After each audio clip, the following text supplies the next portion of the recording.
السلام علیکم dear listeners, امید ہے آپ سب خیریت سے ہوں گے۔ الحمدللہ میں بھی بالکل خیریت سے ہوں۔ ناول کی نیکسٹ ایپیسوڈ لے کر حاضر ہوں۔ ناول کا نام ہے خواب سرائے، مصنفہ ہیں عالیہ بخاری، قسط نمبر 20۔ شام گہری ہو رہی تھی، کمرے میں اجالا بہت کم رہ گیا تھا، پھر ان کی نگاہ کی کمزوری آڑے آ رہی تھی۔ جمیل ماموں نے آنکھیں پھاڑ کر نیم اندھیرے کمرے میں کسی کو تلاشنا چاہا۔ نکاہت انہیں اب زور سے بولنے کی اجازت نہیں دیتی تھی، مگر اس وقت انہیں بہت زور کی سردی لگ رہی تھی۔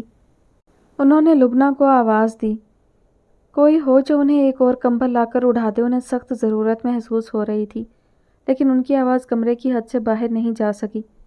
معلوم نہیں کوئی یہاں روشنی کیوں نہیں کرتا۔ انہیں اس اندھیرے سے بڑی وحشت کا احساس ہو رہا تھا۔ تبھی انہیں یاد آیا کہ ان کی بیوی گھر پر نہیں، وہ باہر کہیں گئی ہوئی تھی۔ کہاں، یہ بتانے کی اب وہ زحمت نہیں کیا کرتی تھی۔ اپنی بیماری اور مجبوری کا احساس خود انہیں اختیار جتاتے سارے سوالوں سے کنارہ کش کرتا جا رہا تھا۔ لیکن لبنہ کو تو گھر پر ہی ہونا چاہیے، وہ آخر کہاں تھی؟ انہوں نے اس بار پاس رکھی چھوٹی سی میز کو تھپ تھپایا کہ شاید وہ متوجہ ہو سکے، مگر اس بار بھی جواباً خاموشی چھائی رہی۔ اپنی ٹانگیں سکیڑ کر انہوں نے اس اکلوتے کمبل کو اور بھی کس کر لپیٹ لیا، مگر کپکپی تھی کہ بڑھتی جا رہی تھی۔ ابھی آپا اور ثانیہ ہوتی تو تنہائی اور بے چارگی کے اس احساس کا شائبہ تک نہ ہوتا۔ ابھی نہ جانے کتنے دن اور لگیں گے۔ شہزاد کہہ رہا تھا کہ 8-10 دن تو ضرور رکنا پڑے گا۔ 8-10 دن، 8-10 راتیں، کتنی بہت ساری ہو جاتی ہیں۔ دنوں کا یہ چھوٹا سا وقفہ انہیں بے حد طویل محسوس ہو رہا تھا۔ پتہ نہیں کیسے کٹے گا اتنا سارا وقت، کٹے گا بھی یا… ان کی کپکپی ایک دم ہی بڑھ گئی۔ خدا را کوئی تو آئے۔ کمبل میں منہ چھپائے ماؤف ہوتے ذہن کے ساتھ انہوں نے بڑی شدت کے ساتھ خواہش کی۔ سامنے دیوار پر لگی گھڑی کی سوئیاں اسی مخصوص رفتار سے ٹک ٹک کرتی آگے بڑھتی رہیں۔ مومانی آج کل جب بھی باہر جاتی گھر لاک کر کے جاتی۔ انہیں گھر کی حفاظت سے زیادہ لبنہ کا خیال رہتا تھا، جو موقع دیکھتے ہی گیٹ پر آ کھڑی ہوتی۔ آج کچھ زیادہ ہی دیر ہو گئی تھی۔ وحید جیسے شاطر آدمی سے اپنی منوا لینا کوئی آسان کام تھوڑی تھا، مگر اچھی بات یہ ہوئی کہ وہ واپسی میں انہیں خود گلی کے کونے تک چھوڑ کر گیا تھا، ورنہ بس اور رکشہ کے چکر میں اور بھی دیر ہوتی۔ کیا شان ہے تیری میرے مولا، بس اب جو انہی گاڑیوں میں آگے کی ساری عمر کٹے تو یہ بندی عمر بھر تیرا شکر ادا کرتی رہے۔ وحید کی بڑی سی آرام دہ گاڑی میں بیٹھ کر انہوں نے شکر کو بھی اپنی آسائش کے ساتھ مشروط کیا تھا۔ میں نے آپ کی ہر بات کو مانا ہے، بس اب زیادہ دیر نہیں ہونی چاہیے۔ میں نہیں چاہتا کہ نکاح سے پہلے بات کھلے، ورنہ فرحت اور اس کے باپ بھائی میری جان کو آ جائیں گے۔ میں اس شادی کو جہاں تک ہو سکا راز میں ہی رکھوں گا۔ جب وہ لوگ گھر کی طرف آ رہے تھے تو وحید نے انہیں ایک بار پھر یاد دہانی کرائی تھی۔ مومانی نے دل ہی دل میں تو اس آدمی کی مردانگی پر 3 حرف بھیجے جو پہلی بیوی اور سسرال کے ٹکڑوں پر خود عیش کر رہا تھا، مگر بظاہر وہ وحید سے 100% متفق تھی۔ تم تو فکر ہی مت کرو، یہاں سے کون بتانے جا رہا ہے انہیں، کانوں کان خبر نہیں ہوگی، ساری زندگی دیکھ لینا۔ خدا کرے ایسا ہی ہو۔ وحید کو کافی اطمینان حاصل ہوا تھا۔ یہ جمعہ چھوڑ کر اگلا جمعہ رکھ لو، بعد نماز عصر، بس گواہ اپنے ساتھ لے آنا، کیونکہ میں تو کسی کو بلاؤں گی نہیں، بیکار میں ہی لوگ 10 باتیں نکالتے ہیں۔ اس کی آپ فکر مت کریں، ویسے ثانیہ مان تو جائے گی نا، کہیں عین وقت پر کوئی ہنگامہ نہ کھڑا کر دے، بڑی مشکل ہو جائے گی۔ وحید کی تشویش بجا تھی، موانی کے چہرے پر وہی مخصوص مسکراہٹ ابھری جو ان کی فطرت کی عکاس تھی۔ اس کی فکر چھوڑ دو، یہ میری ذمہ داری ہے کہ اسے کیسے راضی کیا جائے گا، اور وہ میں یوں کروں گی۔ انہوں نے چٹکی بجائی۔ وحید کے دل میں ڈھیروں اطمینان اترنے لگا۔ گیٹ کھولتے ہی فوری طور پر تو کچھ بھی دکھائی نہیں دیا۔ برآمدے کی لائٹ آن کر کے وہ آگے بڑھی، مگر سامنے ماموں کا کمرہ بھی تاریک تھا۔ اللہ ہی سمجھے اس لبنہ کی لاپرواہی سے، بڑبڑاتے ہوئے انہوں نے وہاں بھی روشنی کی۔ جمیل ماموں منہ کمبل میں لپیٹے گٹھڑی کی صورت پڑے تھے۔ وہ دبے پاؤں کمرے سے باہر نکل آئیں۔ اچھا ہے جو سو رہے ہیں، ورنہ تو آوازیں دے دے کر ناک میں دم کیے رکھتے ہیں۔ انہوں نے اپنے اور لبنہ کے کمرے میں جھانکا۔ وہاں روشنی تو ہو رہی تھی، مگر دونوں ہی کمروں میں کوئی نہیں تھا۔ مومانی کی پیشانی پر پڑا بل گہرا ہونے لگا۔ پوری گلی پیدل چل کر آنے کی وجہ سے ان کا سانس پھول رہا تھا، لیکن وہ بیٹھی نہیں۔ اس بار ان کا رخ اوپر جاتی سیڑھیوں کی طرف تھا۔ بنا لبنہ کو ایک بھی آواز دیے وہ ہمت کر کے پوری سیڑھیاں چڑھ ہی گئیں۔ چھت پر باہر سے آتی روشنیوں کا اجالا تھا۔ دونوں گھروں کے بیچ کی دیوار کی منڈیر پر بیٹھا ہوا وہ دبلا پتلا لمبے بالوں والا لڑکا انہیں آخری سیڑھی سے ہی دکھائی دے گیا تھا۔ جس کی شکل پر انہیں زمانے بھر کی پھٹکار دکھائی دیتی تھی۔ دیوار کے ساتھ ایک چھوٹی سی میز رکھ کر لبنہ اس پر چڑھی کھڑی تھی۔ اس کا ایک ہاتھ اس لڑکے کے ہاتھ میں تھا اور وہ دونوں اتنے قریب تھے کہ مومانی کو اپنا دم رکتا ہوا محسوس ہونے لگا۔ لبنہ ساری احتیاط اور مصلحت بھلا کر وہ بہت زور سے چیخی تھی۔ منڈیر پر بیٹھا ہوا وہ لڑکا دوسرے ہی پل کسی چھلاوے کی طرح دوسری طرف کود چکا تھا۔ خود لبنہ بھی اپنی ساری خود سری کے باوجود بوکھلائی تھی، مگر مومانی کی طرف آتے ہوئے وہ خود کو تھوڑا سنبھال چکی تھی۔ مومانی ابھی تک آخری سیڑھی پر ہی کھڑی تھیں، بالکل ایسے جیسے زمین نے ان کے پیر پکڑ لیے ہوں۔ کیا ہے امی، کیوں اتنی زور سے؟ اس نے پوری ڈھٹائی کا مظاہرہ کرنا چاہا، تب ہی مومانی کا ہاتھ پوری قوت سے لبنہ کے منہ پر پڑا تھا۔ ان کا رد عمل لبنہ کے لیے اتنا غیر متوقع تھا کہ وہ خود کو لڑکھڑانے سے نہ بچا سکی۔ زندگی میں پہلی بار آج اس نے ماں کے ہاتھوں مار کھائی تھی۔ منہ سے ایک بھی لفظ کہے بنا وہ اس کا ہاتھ کھینچتی ہوئی سیڑھیوں سے نیچے اتری۔ وہی سیڑھیاں جن پر چڑھنے اترنے میں وہ بے حد احتیاط سے کام لیتی تھی، آج جیسے خود فراموشی کے عالم میں طے ہوتی چلی گئیں۔ کیا قیامت آ گئی ہے، چھوڑے میرا ہاتھ۔ لبنہ نے نیچے پہنچتے ہی ایک جھٹکے سے اپنا ہاتھ چھڑایا تھا۔ آگے سے زبان چلاتی ہے، بے شرم، زندہ نہیں چھوڑوں گی۔ مومانی کا دل تو چاہ رہا تھا کہ وہ لبنہ کو اچھی طرح کوٹ کر رکھ دیں، مگر اب وہ جتنے کڑے تیور کے ساتھ انہیں دیکھ رہی تھی، ایسا کرنا ناممکن تھا۔ یہی زمانے بھر کا ناکارہ ملا ہے تجھے عشق لڑانے کے لیے، جو خود ماں باپ کے ٹکڑوں پر پڑا ہوا ہے۔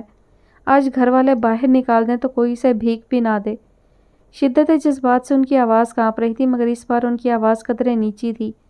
باہر آواز سنے جانے کا احساس انہیں ہو گیا تھا۔